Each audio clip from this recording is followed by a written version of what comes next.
What is up guys? Mula Vienna, Austria, pupunta naman kami ngayon sa Bratislava, ang capital ng Slovakia. Napakalapit lang nito sa Vienna, Austria. Mula nga doon sa bahay na tinuluyan namin, 56 minutes lang yung biyahe namin. At ito nga, pumasok na kami ng Slovakia. Wala din pala ditong nagko-control. First time pala namin lahat na makapunta dito. Kaya naman manghang-mangha kami sa mga nakikita namin na tanawin. Yun nga lang, medyo maulan dito ngayon at saka malamig. At dahil nga malapit, madali din kaming nakarating. Kuha nga muna kami ng parking ticket at maglalakad-lakad na kami. At sa paglalakad nga namin, akalain yung may makakasalubong kaming isang Pinay. Ayun si ate, galing daw siya ng Estonia at doon daw siya nagtatrabaho. Nung una, hindi siya nagsalita sa amin dahil akala daw niya ibang lahi na naman. May nakasabay daw kasi siya sa bus, tapos kinausap niya ng Tagalog. Akala daw niya Pilipino. Yung pala, Thailander. Sabi ko sa misis ko parang Pilipina at yun, narinig nga niya. Kaya naman sumama na lang siya sa amin kung saan kami pupunta. Kwento din niya na halos ng bansa dito sa Europe na puntahan niya na. Ito na lang daw Slovakia ang kulang. Buti pa si ate, marami nang narating. Kami, wala pa sa kalahati. Pero okay lang, matatapos din namin yan. Pero madami-dami na din naman kaming bansang napuntahan dito sa Europe kahit pa paano. Sabi ko nga, nung una pa, dapat pala nagsimula na akong magkolekta ng mga souvenir sa mga bansang napuntahan namin. Pero okay lang, hindi pa naman huli ang lahat. Ngayon nga magsisimula na ako. At watawat ng bawat bansang pupuntahan namin ang kukolektahin ko. At ito naman guys ang mga itsura ng mga building dito sa Slovakia. Medyo kakaiba kumpara sa Germany. Sabi ni ate, tourist spot din daw ito dito sa Bratislava. At napansin ko nga na madami din nagpapapicture.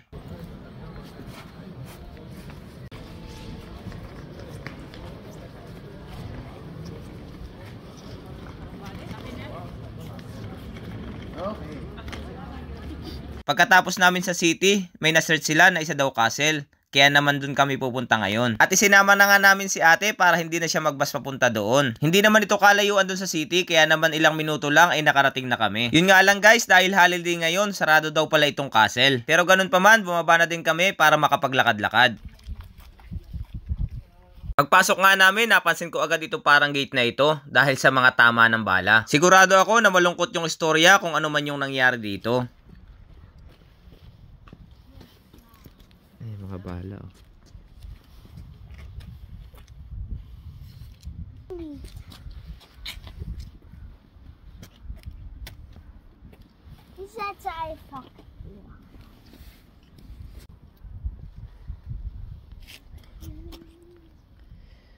The iron curtain used to stand here and cannot be pulled away. It can only be cracked. 400 people sacrificed their life while fighting for their rights. Human being, free and unlimited. Do not forget that freedom of thinking, acting, and dreaming is a value that is not only worth living but also bringing sacrifices. By the iron curtain. Grabe guys, mahigit 400 palang katao ang namatay dito dahil sa komunismo noong unang panahon. Talagang nakakalungkot yung istorya sa lugar na ito. Naglakad-lakad pa kami at napansin ko parang mga bahay lang sa Pilipinas. Pagkabalik nga namin doon sa parking, kumain na kami dahil nagutong paglalakad. O diba, may mga baon na naman kami. Kompleto yan. Yan ang sekreto para makatipid. Tamang-tama naman na sarado yung restaurant kaya dito na kami nagpwesto. At pagkatapos nga namin kumain, magbabiyahe na ulit kami papunta sa ibang bansa, ang Budapest. Ang Budapest, ang kapitulyo naman ng bansang Hungary. Oo guys, ganun lang kalalapit ang mga bansa dito. Pwede kang makapunta sa 3 hanggang 4 na bansa sa loob ng isang araw. At ito din ang kanilang border. Wala din nagko-control. At mula naman dito sa Bratislava, 2 oras at kalahati ang biyahe papunta sa Budapest. Inuna pala namin puntahan yung Bratislava dahil yun ang mas malapit. Dahil sabi sa amin, maganda daw ang Budapest, lalo na kapag gabi. Tamang-tama naman na palubog na yung araw nang dumating kami dito. Maghahanap nga lang ulit kami ng parking at maglalakad na kami.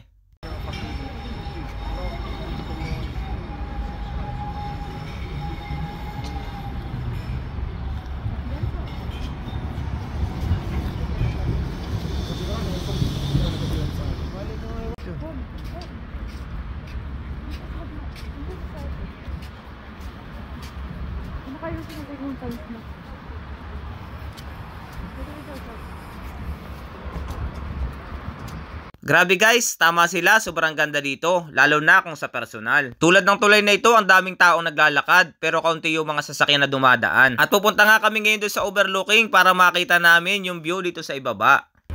Happy New Year! Happy New Year!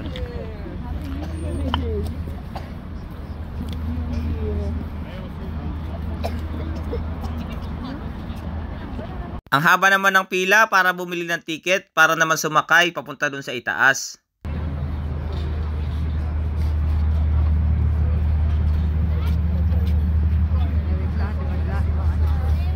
Dahil wala ata ditong hagdan, kailangan din naming pumila para pumunta dun sa itaas.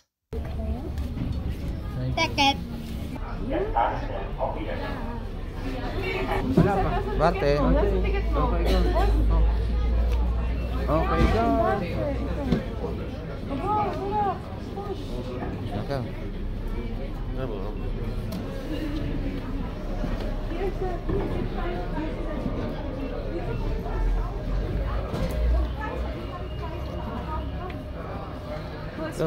Go.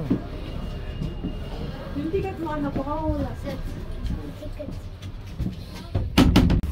Oo, yun na. Vale.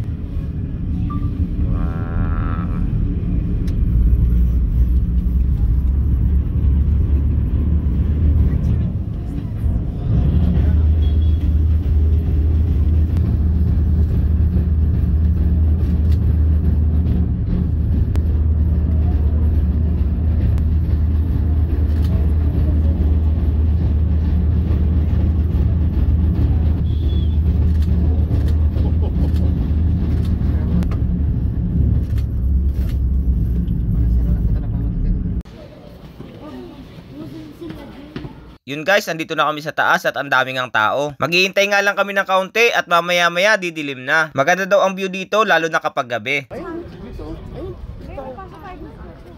At ganito nga ang view dito kapag maliwanag pa.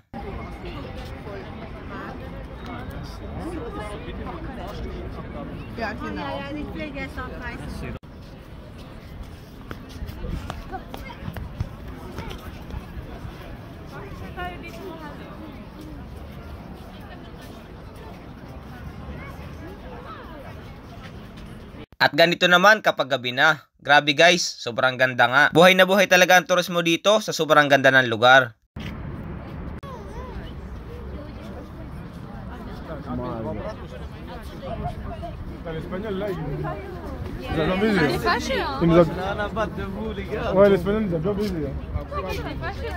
At naglakad-lakad pa nga kami paikot at kahit saan kami pumunta, ang daming tao. Ang ganda kasi talaga ng lugar, nakakamangha. Sulit na sulit talaga yung punta namin dito.